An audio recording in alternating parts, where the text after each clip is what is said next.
வணக்கம். Welcome to government exams simplified Tamil. நான் உங்கள் ஸ்ருதி. இன்னைக்கு இந்த வீடியோல என்ன பார்க்க போறோம்னா, ஆப்டிடியூட் பேப்பரை பத்தி ஃபர்ஸ்ட் பார்க்க போறோம். எஸ்எஸ்சி, டிஎன்பிஎஸ்சி, யூபிஎஸ்சி இந்த மாதிரி எல்லா கவர்மெண்ட் எக்ஸாம்ஸ்க்கும் ரொம்ப முக்கியமானது. வெயிட்டேஜ் என்ன, பேட்டர்ன் என்ன, எப்படி ப்ரிப்பேர் பண்றது, அதை எல்லாமே இன்னைக்கு பார்க்கலாம். அதை முடிச்சுட்டு நம்பர் சிஸ்டம் டாபிக் ஸ்டார்ட் பண்ணலாம். நம்பர் சிஸ்டம்ல நம்ம பேசிக்ஸ், ஃபார்முலாஸ், ஷார்ட்கட்ஸ் எல்லாமே பார்க்கலாம்.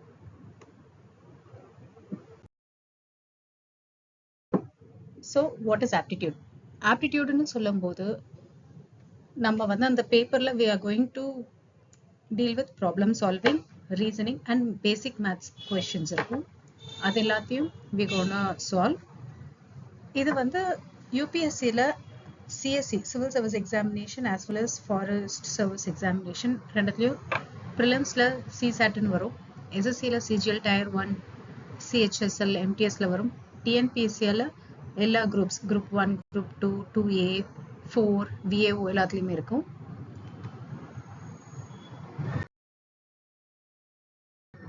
ஸோ யூபிஎஸ்சியில் as I said, சிசாட்ல சிஎஸ்சி அண்ட் இந்தியன் ஃபாரஸ்ட் சர்வீஸில் 80 கொஷின்ஸ் கேட்பாங்க. செகண்ட் பேப்பர் 200 மார்க்ஸ்க்கு இருக்கும். 33% மினிமம் மார்க் எடுத்தாதான் யூ வில் அதாவது அந்த பேப்பரை வேலிடேட் பண்ணுவாங்க. 33% மினிமம் இதில் நீங்கள் எடுத்திருக்கணும்.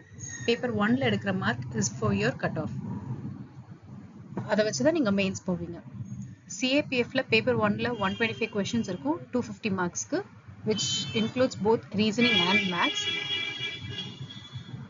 Defenseல வந்துட்டு you'll have elementary maths for 100 marks, and again defense academyலயும் you will be having mathematics 120 questions for 300 marks. So SSCல CGLல tier 1ல you'll have 25 questions from quantitative analysis plus 25 for reasoning.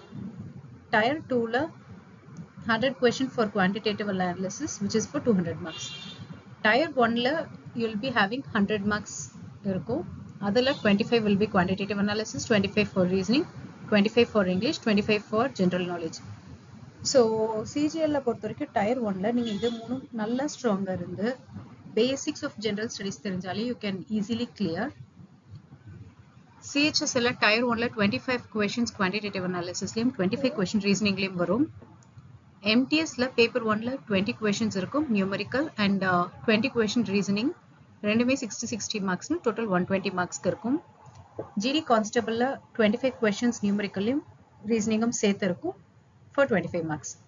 டிஎன்பிஎஸ்சியில் group 1 prelims aptitude group 1 ப்ரிலிம்ஸில் aptitude and mental ability இருக்கும் for 25 marks. இது வந்து உங்களோட cut off increase பண்ண help பண்ணும். Group 2, 2A ப்ரிலிம்ஸில் 25 மார்க்ஸ்க்கு இருக்கு, 4 அண்ட் விஓக்கு 25 மார்க்ஸ். அதர் குரூப்ஸில் மற்ற குரூப்ஸில் வந்து you will be having for 15 to 25 marks. So common டாபிக்ஸில் மேக்ஸ் ரிலேட்டடாக ஆப்டிடியூட்ல இருக்கிற questions, number system, simplification and approximation, percentages, profit and loss, ratio and proportion, time and work, time, speed and distance, average and mixtures, simple and compound interest, data interpretation, logical reasoning like puzzles, series, decoding எல்லாமே வரும். So இது எல்லாமே எல்லா எக்ஸாம்ஸ்லையும் வரும்னா கிடையாது. இது வந்து compulsory SSC எல்லாமே இருக்கும். இதில் இருக்க எல்லாமே இருக்கும், இன்னும் கொஞ்சம் எக்ஸ்ட்ராவும் இருக்கும் டீட்டெயில்டாக. But when it comes to UPSC exams உங்களுக்கு நம்பர் சிஸ்டம் இருக்கும், you will be having percentages, you will be having data interpretation, logical reasoning இதெல்லாம் இருக்கும், and few more இருக்கும். பட் பேசிக் லெவலில் இருக்கும். எஸ்எஸ்சி பொறுத்த வரைக்கும் அதிகமாக டீட்டெயிலாக டெப்த்தாக நிறைய விஷயங்கள் இருக்கும். TNPSC same way like UPSC கொஞ்சம் ஈஸியாக இருக்கும். So how to prepare for aptitude is understand the basic first. So school maths தான் வந்து இது ஃபுல்க்கும் base. So school maths questions தான் இதில் இருக்கும். Like not exactly maths question, school questions, but அந்த ஃபார்முலாஸ், அந்த வே ஆஃப் திங் தான் வந்து you will be using for these exams. So practice topic wise sums, don't do like question paper வைஸில் practice பண்ணாதீங்க. for an exam, maybe in the year they can be asking from average நிறைய questions கேட்டிருக்கலாம், from number systems next year நிறைய கேட்கலாம். So it is like they will change every year, but or in the year 5 questions na next year 6 இருக்கலாம், அதுக்கு அடுத்த year 3 கூட இருக்கலாம். So don't go with the question way and question paper wise போகாதீங்க, go with topic wise. Solve previous year question papers, so அப்பதான் exams க்கு இந்த questions எப்படி கேக்குறாங்கன்றது தெரியும். mock test எழுதுங்க. இதுல major key role is time management, where நீங்க வந்துட்டு ஒரு questionக்கும் 1.5 minute to 2 minutes வரைக்கும் தான் spend பண்ற மாதிரி இருக்கணும். அப்போதான் வந்துட்டு you will be able to score high, and அந்த time spendingலயும் you should be have your accuracy. இது ஏன்னா உங்களுக்கு வந்து each and every question and every minute in exam hall decides your career. So சீரியஸா சொல்லணும்னா நீங்க வந்து ஒரு questionக்கு உங்களால 1ல இருந்து 2 minute or 1.5 to 2 minute தான் உங்களால spend பண்ண முடியணும். அதுக்கு மேல you should not take time, how much ever the question is. Like சில questions tough-ஆவே இருக்கலாம், சில questions கம்மி டஃப் இருக்கலாம், ஈஸியா இருக்கலாம், பட் ஒரு கொஸ்டினுக்கு you should not exceed 2 minutes. அந்த மாதிரி அளவுக்கு திரும்ப திரும்ப திரும்ப practice பண்ணீங்கன்னா you will or you can do it.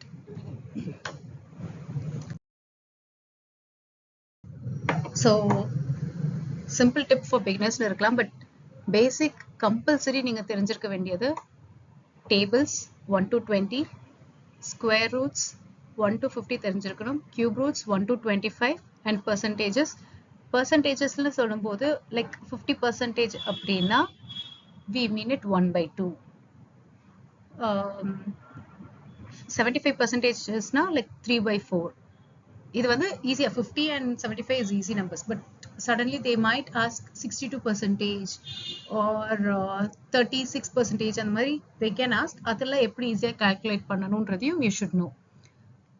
There is a fraction like 1/2 na எவ்வளோன்றது 50%, 1/3 na எவ்வளோ, 2/3 na எவ்வளோ, what is the percentage of 2/3 அப்படின்றது தெரியணும்.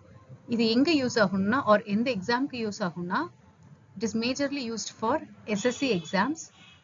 UPSC and TNPSC சொல்லும்போது square root and cube root கொஞ்சமா தெரிஞ்சுக்கிட்டா போதும், நிறைய I mean to an extent like அவ்வளோ தூரத்துக்கு டீட்டெயில்டா தேவையில்லை. பட் SSC இருக்கிறவங்க compulsory you should know all this. Learn shortcuts. Daily you should practice for minimum 30 minutes. நீங்க எந்த அளவுக்கு உங்க preparation GS papersக்கு கொடுக்குறீங்களோ அதே அளவுக்கு இந்த aptitudeக்கும் நம்ம கொடுத்தாகணும். So read one topic at a time. We'll move on to number system basics.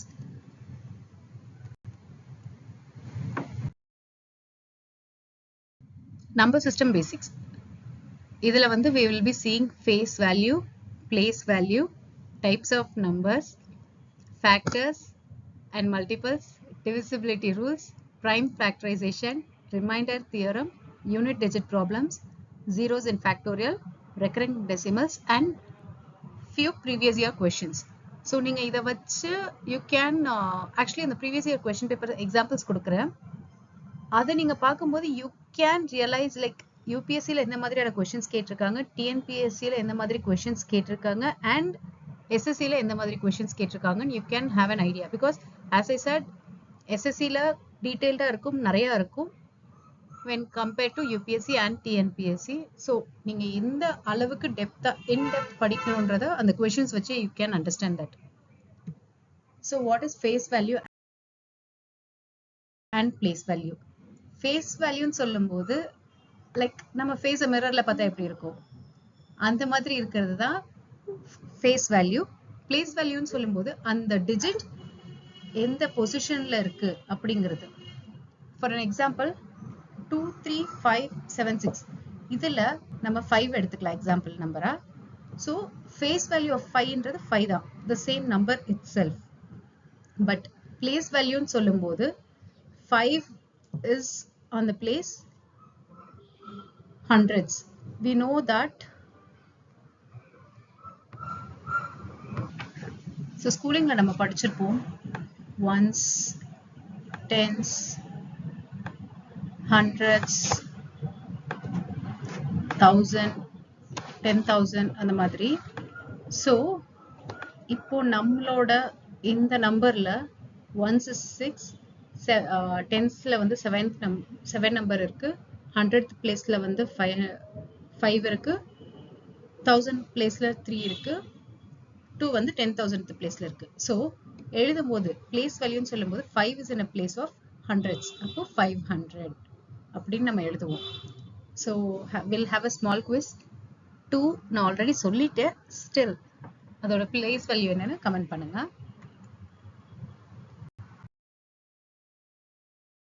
Types of numbers, இது வந்து மொத்த ஆப்டிடியூடுக்கும் ரொம்ப ரொம்ப ரொம்ப முக்கியமான விஷயம். பிகாஸ் இது வந்து உங்களுக்கு வேரியஸ் கொஷின்ஸ் கேட்கலாம், வேரியஸ் இடத்துல இதே கொஷின்ஸை கொடுக்கலாம். ஸோ நேச்சுரல் நம்பர்ஸ்னு சொன்னா ஃப்ரம் 1, நம்ம 1 2 3 4 1ல இருந்து ஸ்டார்ட் ஆச்சுன்னா அது நேச்சுரல் நம்பர். 0ல இருந்து ஸ்டார்ட் ஆச்சுன்னா இட் இஸ் ஹோல் நம்பர். இது ரொம்ப இம்பார்ட்டன்ட், தெரிஞ்சு நல்லா ஞாபகம் வச்சுக்கோங்க.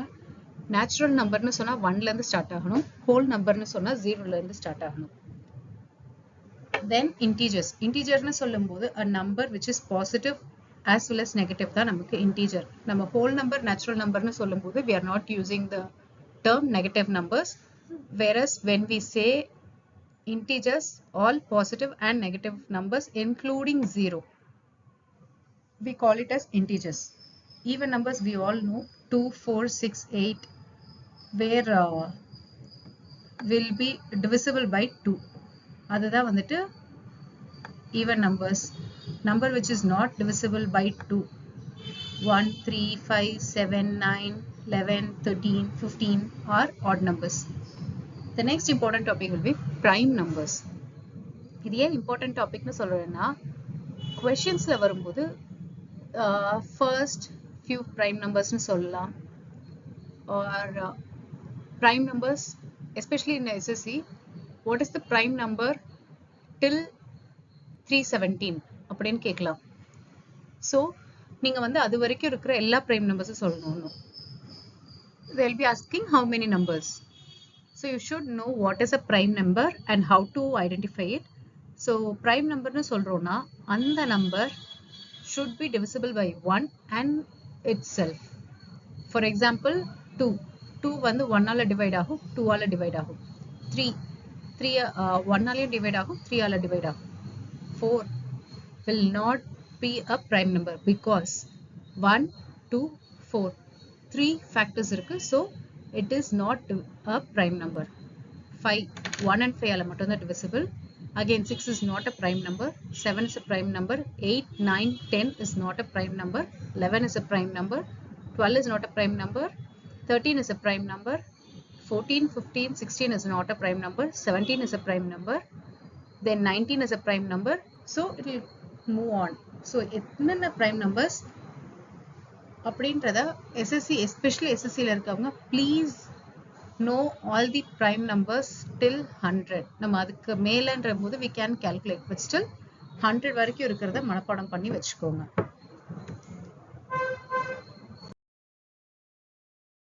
Then it's composite number when we have 1 or 2 factors. நமக்கு 4 எதெல்லாம் prime numbers இல்லையோ non prime numbers are called as composite numbers. 4, 6, 8, 9, 10, 12, 14, 15, 16 அது எல்லாமே வந்து composite numbers. Now co-prime numbers அப்படின்னு சொல்லும்போது 2 numbers having only one as common factor, அதை வந்து co-prime numbersனு சொல்லுவோம். rational numbersனு சொல்லும்போது fractionல இருக்க numbers are called as rational numbers. 1/2, -3/4 or 0.75 அது எல்லாமே rational numbers. irrational numberனு சொல்லும்போது fractions-அ ப்ராப்பரா சொல்ல முடியாது. ஃபார் எக்ஸாம்பிள் இப்போ 1/2 நான் வந்து 50% சொல்லலாம், half அப்படின்னு. பட் irrational நம்பர்னு சொல்லும்போது ஃபார் எக்ஸாம்பிள் பையை எடுத்துக்கோமே, பையோட வேல்யூ 3.14159 and again 14159 அப்படின்னு அது கண்டினியூ ஆயிட்டே போகும். even though 22/7 சொல்றோம் பைய, still it will be keep on going. அது வந்து ஒரு end கிடையாது. இப்போ 1/2 we can say 0.50. But அந்த மாதிரி சொல்ல முடியாத numbers are irrational numbers. Then comes real numbers. All rational numbers and irrational numbers எல்லாமே வந்து real numbers. Imaginary numbers னு சொல்லும் பொழுது we will be having an I 3 plus 2i அது எல்லாமே வந்து imaginary numbers.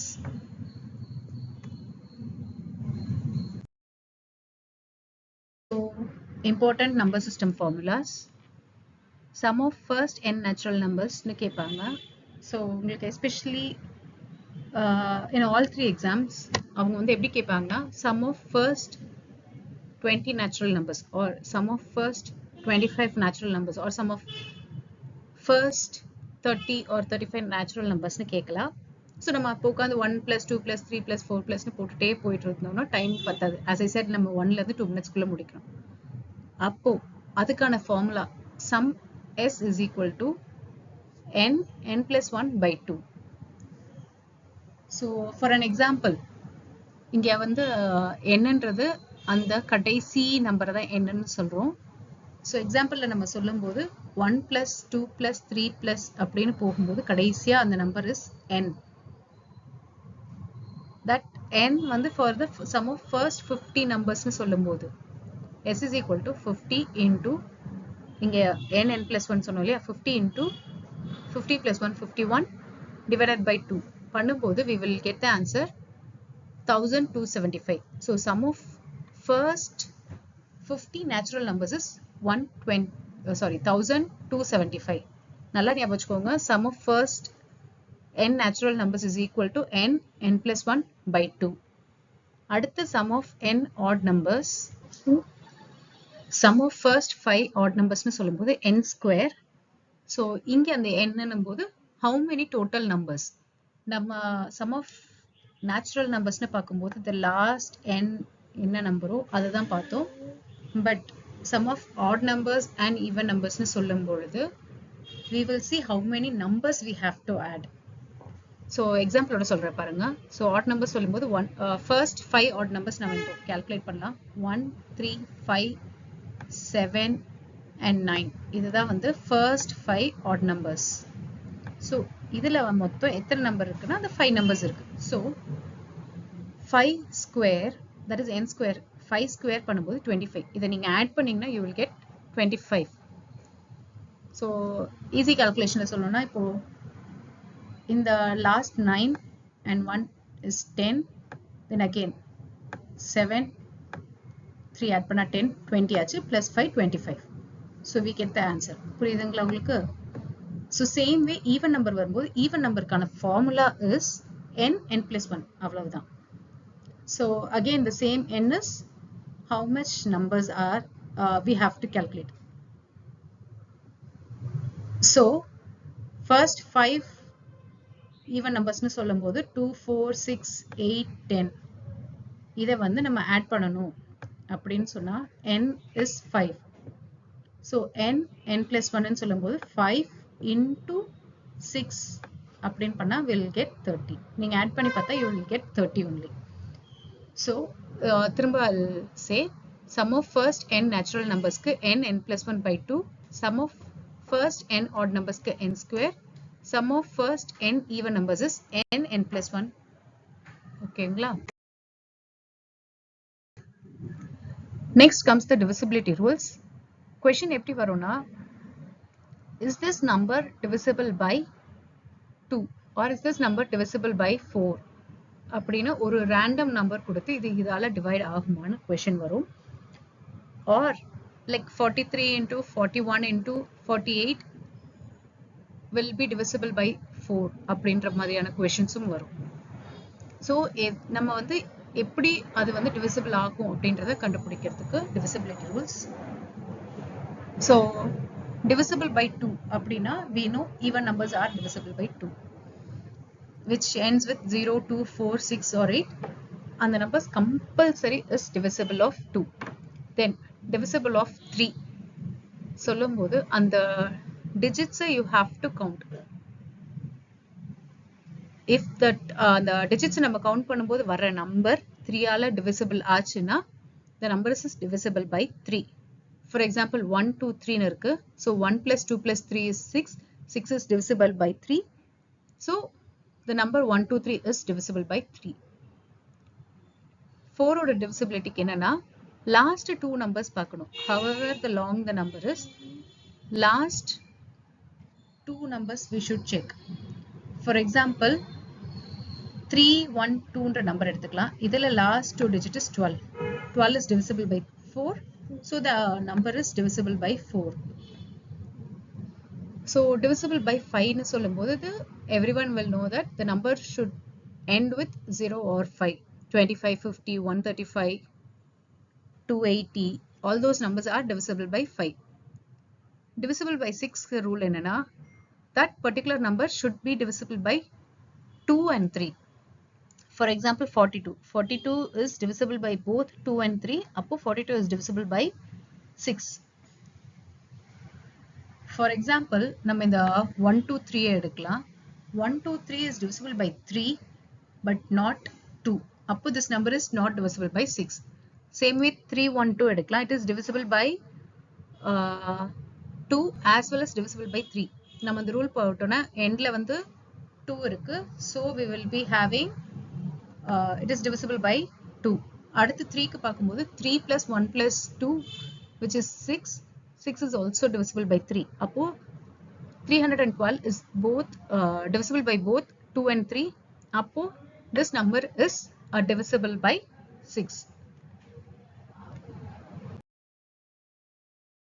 So divisible by 7 இது வந்து கொஞ்சம் கஷ்டமாவும் இருக்கும், கொஞ்சம் ட்விஸ்டடாவும் இருக்கும். என்னன்னா double the last digit subtract பண்ணணும். For example இந்த 203 ல last digit we have is 3. இப்போ அந்த 3 நம்ம டபுள் பண்றோம். டபுள் பண்ணும்போது or into 2 பண்ணும்போது we will get 6. So balance left out இருக்கிற number 20. இப்போ அந்த 20 ல இந்த 6 மைனஸ் பண்றோம். 20 ல 6 மைனஸ் பண்ணும்போது we get 14. So 14 is a divisible of 7. So 203 is divisible of 7. உங்களுக்கு இதுல ஆன்சர் வந்து it should be either 0 or 7 வரணும் or 7 ஓட divisible இருக்கணும். Then the number becomes divisible by 7. So 8 in rule வரும்போது we saw number 4 ஓட divisible வந்து last 2 digits பார்க்க சொன்னோம். number 8 ஓட divisible னா we should see last 3 digits. So இதுல last 3 digits is for 1000 triple zeros, அதனால it's divisible of 8. It's like 0. Again நமக்கு வந்து 0 or some number divisible by 8. அத வச்சு we will find whether it is divisible or not. So divisible by 9 சொல்லும்போது if sum of the digits is divisible by 9 then it is divisible by 9. 342 3 plus 4 plus 2 is equal to 9. So it is divisible by 9. Then divisible by 10 obviously we all know 0 ல முடியணும். Divisible by 11 சொல்லும்போது again note this difference between sum of the digits in odd places and sum of the digits in even places 0 or divisible by 11 இருக்கணும். So for the example நம்ம வந்து 2728 எடுத்திருக்கோம். So இதுல digits பார்த்தோம்னா odd number இது 1 2 3 4. So இதுல sum of odd places 1 and 3 is odd number, so 2 plus 2 பண்றோம். Then sum of even places 7 plus 8 second place லயும் fourth place லயும் இருக்கு. So minus 7 plus 8 னு பண்றோம். So 4 minus 15 which is equals to minus 11. உங்களுக்கு இது மைனஸ்ல வருதா பிளஸ்ல வருதான்றது கணக்கு கிடையாது. The number should be divisible by 11. 11 நமக்கு கிடைச்சிருக்கு. So it is divisible by 11. 0 or 11 நமக்கு வரணும். Divisible by 12 னு சொல்லும் பொழுது we know 12 is a number, 3 4s are 12. அப்போ அந்த number should be divisible by both 3 as well as 4. So 234 எடுக்கிறோம். add பண்ணலாம். 3 plus 2 plus 4 9. So 9 is divisible by 3. So divisible by 4 க்கு we set the rules. Last two numbers பார்க்கணும்னு, which is 24. 24 is 4 6 are 24. So the number is divisible by 4. அப்போ நம்ம it is both divisible by 3 as well as 4. So this number is divisible by 12. இதுக்கு மேல இருக்க numbers like 13, 14, 17 அந்த மாதிரியான விஷயங்கள் பார்க்கணும்னா it's not அவ்வளோ டீடைல்டா தேவை இல்லை நமக்கு.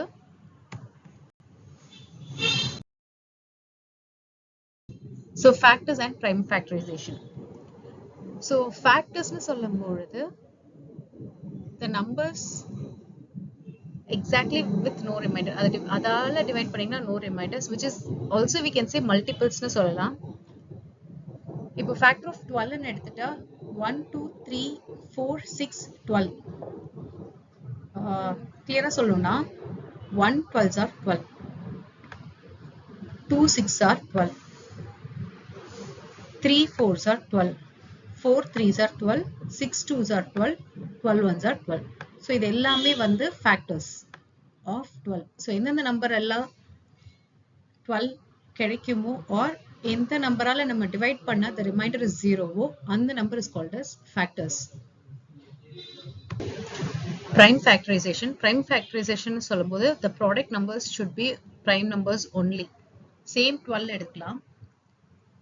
நம்ம இப்போ 12 எடுக்கிறோம் அப்படின்னா factors வந்து 1 2 3 4 6 12 னு பார்த்தோம் இல்லையா? இதுல prime numbers யார் யார்? Like we should exclude 1. So 2 and 3 இருக்கு. 4 is not a prime number, 6 is not a prime number, 12 is not a prime number. So 2 and 3 மட்டும்தான் it's a prime number. So இப்போ எனக்கு 2 and 3 பண்ணா I will get only 6 இல்லையா? 2 and 3 மட்டும் பண்ணா I will be getting only 6. அப்போ the other prime number I should multiply to get 12 அப்படின்னும் போது 2 into 2 into 3 இது மூணுமே prime numbers தான். 2 is a prime number, again 2 is a prime number and 3 is a prime number. So 2 into 2 into 3 is 12. Prime factors னு சொல்லும்போது இதுதான் நமக்கு prime factors. So ஒரு shortcut சொல்லலாம் to find the factors. For example 60 எடுத்துக்கலாம். 60 எடுக்கும்போது 10 into 6 ஈஸியா நமக்கு தெரியும் இல்லையா? Or 6 tens are 60. இப்போ 10 என்னவா மல்டிப்ளை பண்ணலாம்னா we can multiply 5 into 2 or 6 3 into 2 னு மல்டிப்ளை பண்ணலாம். So we will be getting something like 5 into 2 into 3 into 2 னு கிடைக்கும். இப்போ எல்லா நம்பர்ஸ்க்கும் factor will be 1. We have 2. மேல இருக்கிறதுல again we have 3. So the next number பார்க்கும்போது we can multiply and see. 2 2s are 4. So in the 60 will be divided by 4. 5 is a next number 5 இருக்கு. Next 6 இருக்கானா 2 3s are 6 இருக்கு. Then 7 இது numbers multiply பண்ணா முடியாது. 8 முடியாது. 9 முடியாது. So then 10. 5 2s are 10. So 10 is a factor. Then 11 multiply பண்ணா வராது because it's a prime number. Then 12 வருமானா 2 2s are 4, 4 3s are 12, 12 வரும். 13 வராது, it's a prime number. 14 7 அங்க இல்ல. Then 15, yes, 3 5s are 15 வரும். 16 வராது, 17 வராது, 18 வராது. அப்போ இது வந்து நம்ம 10 ன்னு சொன்னோம் இல்லையா? So 10 2s are 20. So 20 வரும். Again 10 3s are 30 and 6 and 10 நம்ம ஆரம்பத்திலே பார்த்தோம் இல்லையா? So 60. So factor கண்டுபிடிக்கிறதுக்கான ஷார்ட்கட் மெத்தட் இதுதான். ஆர் இன்னொன்று வந்து there is another method, tree method னு சொல்லுவாங்க. சேம் திங் தான். 60 இருக்குது இல்லையா? நம்ம இங்க வந்து மல்டிப்ளை பண்ணதுக்கு பதில் மாத்தி பண்ணுவோம். 10 6. So again இவங்கள further tree போடுவோம், which will be 5 2. Again continuing the tree 3 and 2. So இதை வச்சு அந்த நம்பர்ஸ் எழுதுவோம். So this is what is factors all about. ஃபேக்டர்ஸ்ல ஃபார்முலாஸ், இப்போ நம்மள வந்து ஒரு சர்டன் நம்பர் கொடுத்து ஆர் சர்டன் மல்டிபிள் கொடுத்து இதோட ஃபேக்டர்ஸ் என்னன்னு கண்டுபிடிக்க சொல்லுவாங்க. For example n is equal to x power a, y power b and z power c ன்னு இருக்கு. இதோட ஃபேக்டர்ஸ் என்னன்னு கேட்கலாம். What are the total number of factors, not like எல்லா ஃபேக்டர் நம்பர்ஸும் சொல்லுங்கன்னு சொல்ல மாட்டாங்க. இதோட எக்ஸாக்ட் ஃபேக்டர்ஸ் நம்பர் என்னன்னு கேட்பாங்க. ஸோ n is equals to a plus 1 into b plus 1 into c plus 1. So நம்ம வந்து அந்த பவர் தான் பார்க்குறோம், not the numbers x y z என்ற நம்பரை பார்க்கல, அதோட பவர் வேல்யூஸ் தான் வந்து we are adding and multiplying. adding one number plus 1 பண்ணிட்டு multiply பண்றோம். Sum of factors, again this will be common in CGL and SSC exams. So sum of factors னு கேட்கும்போது formula is n equal to x to the power a plus 1 the whole minus 1 by x minus 1, y to the power of b plus 1 minus 1 by y minus 1 into z to the power of c plus 1 minus 1 by z minus 1. So இது பண்ணும்போது நமக்கு sum of factors கிடைக்கும். Product of factors னு சொல்லும் பொழுது n is equal to n to the power of total number of factors by 2. So இங்க வந்து நம்ம அந்த sum of factors பார்த்தோம் இல்லையா, total number of factors அதை பண்ணிட்டு அதை 2 ஆல டிவைட் பண்ணா கிடைக்கிற நம்பர் தான் வந்து n-க்கு பவரா இருக்கும். ஸோ அதை வச்சு we'll find the product of factors. Remainder theorem. இந்த question எப்படி இருக்கும்னா, they will give some random numbers and they will ask you to find the dividend. Divide பண்ணும் பொழுது what is the remainder. For example, நம்ம வந்து even numbers 2 ஆல divide பண்ணா the remainder is 0. Same way 6 divided by 3 ன்னு சொன்னோம்னா this equal to 2 and remainder is 0. So அது இல்லாம ஒரு சில நம்பர்ஸ் இருக்கும். இப்போ 7 by 3 ன்னு கொடுக்கிறோம்னா 6 வந்து divisible by 3 and plus 1 இருக்கும் நமக்கு, that plus 1 is our remainder. So when a number n வந்து நம்ம பண்ணும் பொழுது அத ஃபார்முலால சொல்லும் பொழுது n is equal to d into quotient, dividend into quotient plus remainder. So for example we can have 25. So 25 is equal to 24 plus 1 or 2 ஆல இப்போ நம்ம டிவைட் பண்ண போறோம், 25 பண்றோம் அப்படின்னா 12 into 2 plus 1, நமக்கு remainder is 1, dividend is 2, 12 is our 12 is our dividend and quotient is 2. So for an example ஒரு question கொடுக்கும்போது 41 into 43 into 45 divided by 7 பண்ணும்போது what is the remainder ன்னு கேட்பாங்க. இப்போ நம்ம சொன்னோம் லைக் 25 இதெல்லாம் டிவைட் பண்ணுவோம், இப்போ 41 நான் டிவைட் பண்ணும் 43 ஆர் இது மூணுத்தையும் நான் மல்டிப்ளை பண்ணிட்டு பண்ணணுமான்னு கேட்டா தேவையில்ல, ஸ்ட்ரெயிட்டா நம்ம பண்ணலாம். ஸோ 41 7ஆல டிவைட் பண்ணும்போது we will get remainder as 6. 40க்கு முன்னாடி இருக்கிற அந்த 7 ஆல டிவைட் ஆகக்கூடிய number is 35. So 35 plus 6 is 41. So the remainder is 6. 43 divided by 7 பண்ணும்போது 42 divide ஆயிரும் plus 1. So remainder is 1. We'll have 6, 1 and the next number is 45. So 45 divided by 7, the remainder will be 3. இப்போ இது மூணுத்தையும் into பண்ணும், 6 into 1 into 3 பண்ணுவோம். பண்ணும் பொழுது we'll get the answer is 18. Again அந்த ஆன்சரை 18 divided by 7 பண்ணும் பொழுது we'll get a remainder of 4.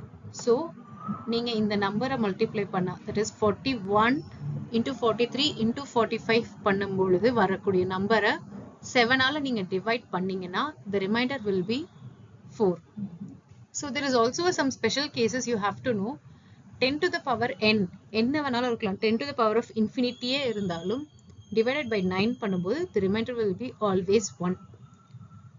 So divided by 5 பண்ணுங்கன்னு சொல்றாங்க. So நம்ம மேல பார்த்தோம் இல்லையா, இங்க வந்து divide by 7 பண்ணுங்கன்னு.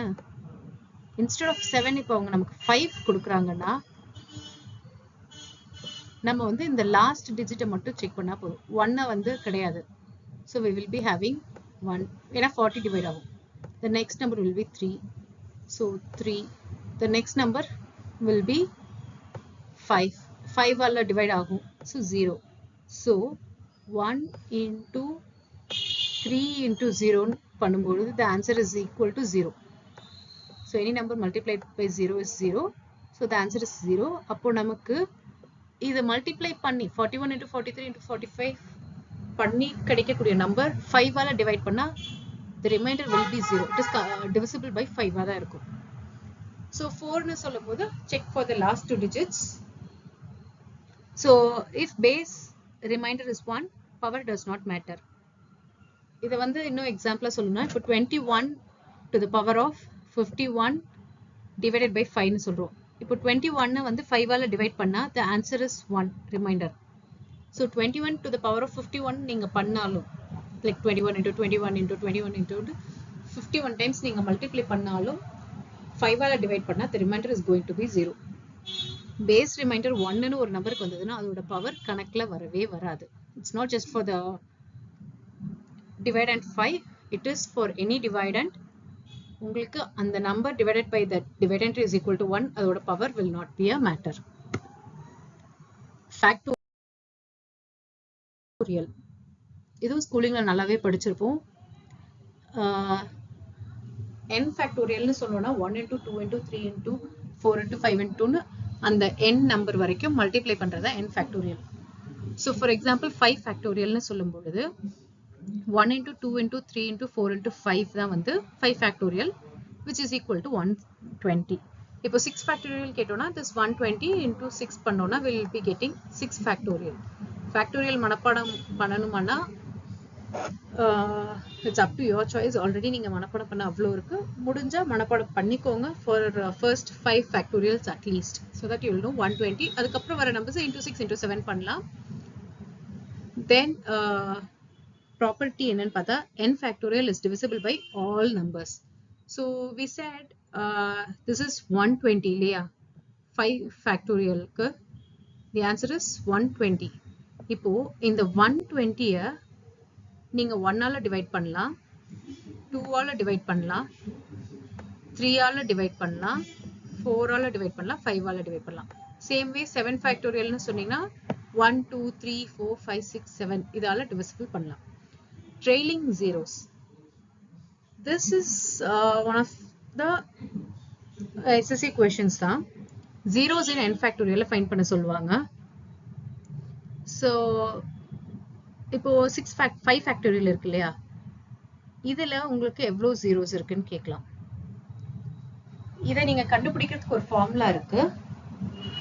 n plus n by 5 plus n by 25 plus n by 125. இது வந்து you can see the square root. 5 ஓட square then 25 ஓட square.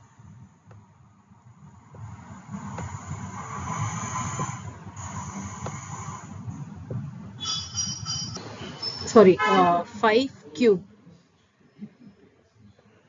So அந்த மாதிரி into 5 into 5 பண்ண போறோம்.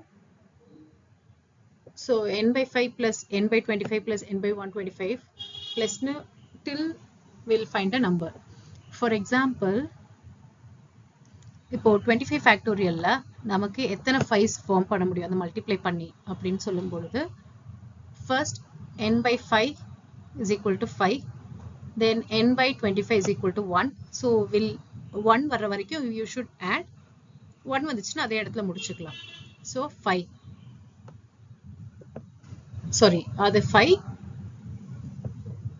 25 plus 25, I mean 25 by 25 is 1. So 5 plus 1 6 factorials. நீங்க அந்த factorsல பார்க்கும் பொழுது you will be having or நீங்க அதை மல்டிப்ளை பண்ணும்போது you will be getting 6 zeros இருக்கும். Reminder shortcuts: if divisor is smaller than or equal to n, remainder is equal to 0. இப்போ 8 factorial இருக்குன்னா divided by 4 remainder என்னன்னு கேட்கும்போது answer is 0 தான், remainder 0 தான் இருக்கும். இப்போ அது என்னன்னா, இப்போ நம்ம வந்து 25 factorial பார்த்தோம் இல்லையா இங்க. ஸோ இந்த 25 factorialல நீங்க வந்து 21 ஆல டிவைட் பண்ணாலும் it is going to be the remainder 0 தான். because இதை விட சின்ன நம்பர் எதுவா இருந்தாலும் 25 நம்பருக்கு எது சின்ன நம்பரா இருந்தாலும் the remainder is going to be 0 only. Recurring decimals. So இது எல்லாருக்கும் தெரிஞ்ச காமன் திங் தான். நம்ம வந்து ஒரு நம்பருக்கு 0.1, 0.2, 0.3ன்னு சொல்றோம்னா அது அந்த இடத்துல நின்றோம். பட் ரிப்பீட்டிங் டெசிமல்னு சொல்லும்போது மேல அந்த நம்பருக்கு மேல பார் போட்டிருப்பாங்க, which the number is going to be repeat. like 1/3ன்னு சொன்னா 0.3 to the powerன்னு சொல்லும்போது 0.33333ன்னு அதே நம்பர் ரிப்பீட் ஆக போகுது. 2/11 சொல்லும்போது 0.18ன்னு சொல்லி அந்த 8க்கு மேல அந்த பார் போடுறோம்னா 8888ன்னு வரப்போகுது.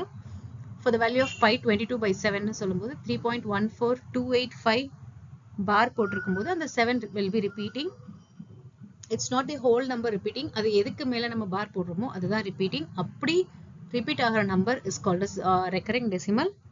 recurring decimal is equal to rational numbers. நம்ம ஆரம்பத்திலே பார்த்தோம் p/q. so now it's your turn. I'll show you few questions. பாருங்க, நீங்க எதுக்கு ப்ரிப்பேர் பண்றீங்களோ எந்த எக்ஸாம்க்கு அந்த questions ப்ரிப்பேர் பண்ணுங்க. அது இல்லாம மற்ற questionஸும் give a try. later on நீங்க வந்து இன்னும் டீடைல்டா எல்லா சம்ஸும் each and every sums do try practice. these are the questions for SSC. 7 ஓட place value என்ன, இதோட ரிமைண்டர் என்ன, இது எல்லாமே for SSC. நீங்க வீடியோவை பாஸ் பண்ணிட்டு SSC students try doing all these 5 questions. answer சொல்லுங்க கமெண்ட்ல.